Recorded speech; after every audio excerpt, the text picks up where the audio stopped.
Assalamualaikum, hai guys, back again to with me. Kembali lagi di Rawit Random Vlog with Tri. Oke guys, kembali lagi bersama aku dengan vlog-vlog random ya. Jadi dalam satu hari itu, buat teman-teman yang mungkin baru nonton di channel aku ya, jadi dalam satu hari itu atau dalam satu video itu banyak dari gabungan-gabungan video beberapa hari gitu ya. Jadi aku buat video itu tidak dalam satu hari. Jadi biasanya aku tuh bikin video tuh nyicil gitu. Jadi segmennya itu kadang tidak menentu dan tidak tertata gitu ya. Nah, kali ini diawali dengan menata buat jualan aku. Nah, seperti kalian tahu, kalau biasanya tuh aku selalu ngasih lihat ke kalian pas bagian belanjanya, bahan-bahan untuk aku jualan.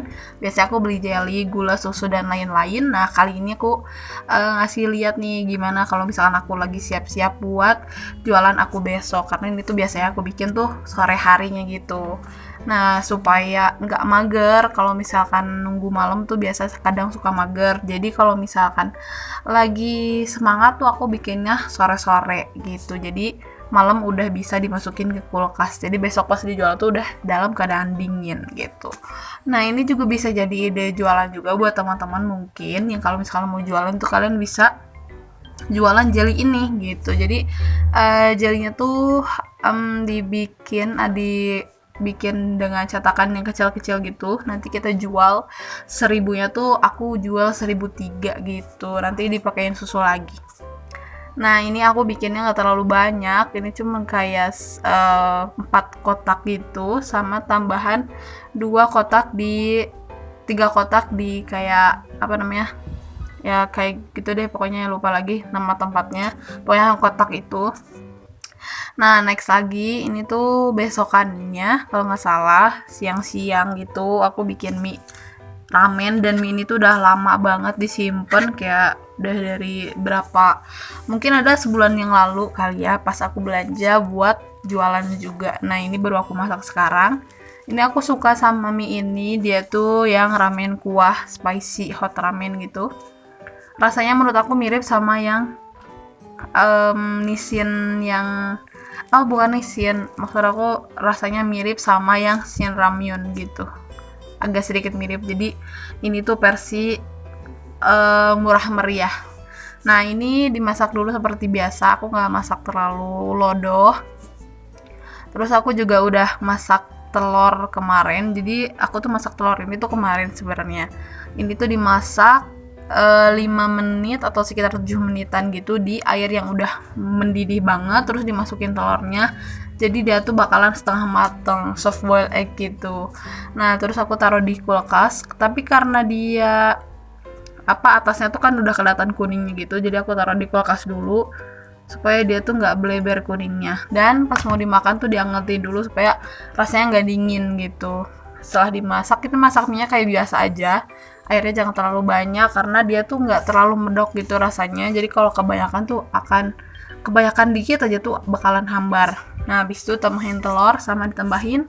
Aku juga tambahin daun bawang karena memang suka juga sama daun bawang kalau misalkan di makanan kuah kayak gini. Terus ditambahin juga rumput laut andalan ya guys, seperti yang aku bilang. Rumput laut ini, nori ini harganya murah banget dan rasanya enak. Setelah jadi nih kita lihat kuning telurnya yang masih lumer. Nah, sebenarnya kalau masak telur itu nggak boleh setengah matang kalau untuk telur-telur biasa katanya. Jadi untuk telur-telur tertentu aja yang bisa atau bagus dimasak setengah matang. Tapi sesekali mungkin nggak apa-apa ya. Nah, ini tuh rasanya enak menurut aku, creamy, dan rasa pedasnya tuh sedang, dia tuh nggak terlalu pedas banget, tapi rasanya enak, apalagi dipadukan dengan telur dan rumput laut, itu the best banget guys. Mungkin boleh kalian coba perpaduan dari mie dan telur setengah matang itu. Next lagi, ini besoknya sore-sore tuh sebenarnya aku mau coba buka si bagian lampunya itu, tapi ternyata susah banget ya guys, susah sekali. Akhirnya saya minta bantuan, tapi ternyata si lampunya tuh tetap gak nyala. Akhirnya si kulkasnya tuh tetap dalam keadaan gelap guys, sering berfungsi gitu, maksudnya kayak suhunya bagus. Jadi sebenarnya aku tuh mau ganti lampunya gitu supaya terang, tapi gak bisa. Kayaknya ada yang harus dibenerin lagi dari bagian kabel-kabelnya gitu. Next lagi ini tuh kayak malam-malam gitu. Di rumah kali ini membuat siomay. Nah, kalau kemarin kita bikin bakso aci, hari ini kita bikin siomay, tapi dengan toppingnya nggak terlalu komplit kali ini. Nah, ini tuh aku makan terakhir, jadi topping-toppingannya udah pada mengurang ya guys, udah pada menyusut. Nah, ini aku pakai telur, terus juga apa tuh namanya, sayur itu yang putih, bakso, tahu, sama apa namanya, aci. Itu enak, ini enak banget, the best guys pokoknya. Dan bumbu kacangnya yang medok itu pokoknya the best banget.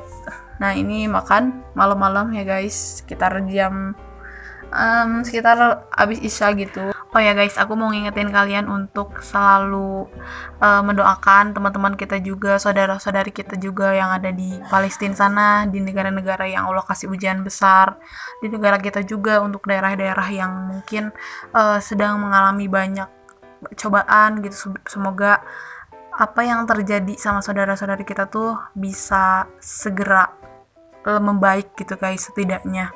Dan kita yang dapat keadaan jauh lebih baik daripada mereka bisa selalu bersyukur dan bisa memanfaatkan setiap kesempatan untuk belajar jadi lebih baik. Terus juga mudah-mudahan kita bisa bermanfaat bagi banyak orang, amin. Kalau misalnya aku bikin video yang makan-makan gini tuh kayak agak sedih aja gitu guys, kalau ingat saudara-saudari kita gitu kan yang lagi diuji dengan ujian-ujian yang ya sangat-sangat menyedihkan ya guys. Tapi kita doain aja semoga semuanya, setidaknya saudara-saudari kita tuh diberikan kekuatan untuk melewati semua ini ya, amin amin amin ya robbal alamin. Pokoknya jangan lupa untuk selalu mendoakan mereka ya guys. Oke, sekarang kita lanjut lagi ke segmen ini tuh aku bilangnya segmen terus ya. Nah, seperti yang aku bilang, kalau misalkan aku mau bikin sari kacang ijo, nah ini kacang ijo itu direndam dulu. Ini aku rendam semalaman biar pas ngerebusnya tuh nggak terlalu lama dimasaknya. Nah, ini itu aku rendam sampai dia mengembang, sampai airnya tuh full penuh sama kacangnya. Habis itu aku masak dia tuh direbus sekitar kurang lebih 15 menit sampai airnya agak menyusut juga. Terus si kacangnya udah semakin lembut. Habis itu kalau misalkan udah dingin, ini aku blend sampai dia halus. Habis halus tuh dimasak terus ditambahin air lagi. Nah, ini fiber cream yang aku beli kemarin, dan unik dia tuh ada kayak buat sendokannya gitu. Jadi kita nggak perlu cari-cari sendok. Dan hasilnya tuh sebanyak ini guys. Ini tuh toplesnya lumayan gede. Nah, ini tuh karena udah didiamin jadi airnya tuh udah menyusut lagi, dia udah agak mengental. Ini aku pakai sekitar 4 sendok makan. Habis itu karena dia udah kental banget, akhirnya aku tambahin es batu, terus aku tunggu dulu sampai es batunya tuh agak mencair gitu. Nah, supaya lebih enak gitu kan. Jadi aku tunggu dulu es batunya agak mencair. Terus aku tambahin 1 saset gula rendah kalori gitu guys. Namanya juga minuman sehat kan, jadi kita sedikit dikurangin gula. Rasanya nggak enak-enak banget, namanya juga minuman yang tidak banyak gula ya guys, pasti agak sedikit hambar, tapi aku suka karena memang aku juga suka sedikit makanan-makanan atau minuman-minuman yang agak sehat gitu. Nah, next ini adalah segmen terakhir. Jadi aku beres-beresin lemari yang udah super duper berantakan. Jadi kemarin memang rada-rada heboh. Jadi kalau ada baju tuh langsung digantungin secara sembarangan gitu. Nah, ini aku mau beresin dulu. Dan di bawah baju yang digantungin itu ada beberapa barang juga, kayak kotak-kotak sepatu yang kosong, yang sepatunya ada di luar yang lagi kotor belum dicuci. Ini aku beresin kotak-kotaknya. Terus aku keluarin juga beberapa barang yang tidak penting. Nah, ini aku rapihin baju-bajunya yang digantung asal ini. Jadi aku tuh biasanya kalau gantung baju yang digantung itu yang bukan dilipat, biasanya bajunya tuh bakalan aku balik. Supaya kalau misalkan kena noda, si bajunya tuh nggak terlalu kelihatan nodanya gitu guys. Kadang suka ada noda dari lemari itu yang ke baju sampai akhirnya tuh susah hilang. Nah, biasanya aku bajunya tuh aku balik gitu. Nah, ini aku rapi-rapiin semuanya, habis itu dirapihin, disusun lagi. Kalau kalian salpok sama baju yang ngegantung di bagian kaca itu, jadi itu adalah baju yang sering banget aku pakai buat konten. Jadi kalau kalian salpok sama baju yang aku gantungin di bagian cerminnya itu adalah baju yang sering banget aku pakai buat konten. Jadi mungkin kalian juga sering ngelihat aku pakai baju itu. Jadi alasannya adalah karena aku tuh kalau misalkan mau bikin konten itu kan cari baju yang pastinya harus menutup aurat. Nah, baju itu baju yang oversize, terus di bagian tangannya itu dia nggak gampang melorot, jadi untuk aurat tangan tuh aman gitu. Nah, makanya aku tuh selalu kayak biasanya aku tuh mikir gitu kayak ganti baju deh biar gak itu-itu aja gitu kan, biar gak bosan tapi tetap pilihan jatuh kepada baju yang menggantung itu guys, karena bajunya gampang banget dipakai, maksudnya tinggal blos-blos aja, terus juga tangannya aman, gak kebuka aurat. Pokoknya itu udah terdebes banget gitu. Akhirnya baju itu sering dipakai, cuman aku pakai ya kalau misalkan cuman take video aja gitu kan, udah itu dilepas lagi. Makanya baju itu menggantung di sana guys, keadaannya seperti itu. Tapi nggak aku masukin ke lemari full, jadi cuman aku taruh setengah di luar setengah di dalam gitu guys, digantungin kayak gitu aja biar kalau mau dipakai tuh cepat gitu, gampang nemunya. Nah, ini setelah aku beresin ya lumayan beres lah daripada yang tadi. Oke, aku mau lanjutin beres-beres dulu. Jadi makasih banyak buat kalian semua yang udah nonton dari awal sampai akhir. Jangan lupa like, comment, dan subscribe. See you next video guys. Bye bye. Assalamualaikum warahmatullahi wabarakatuh.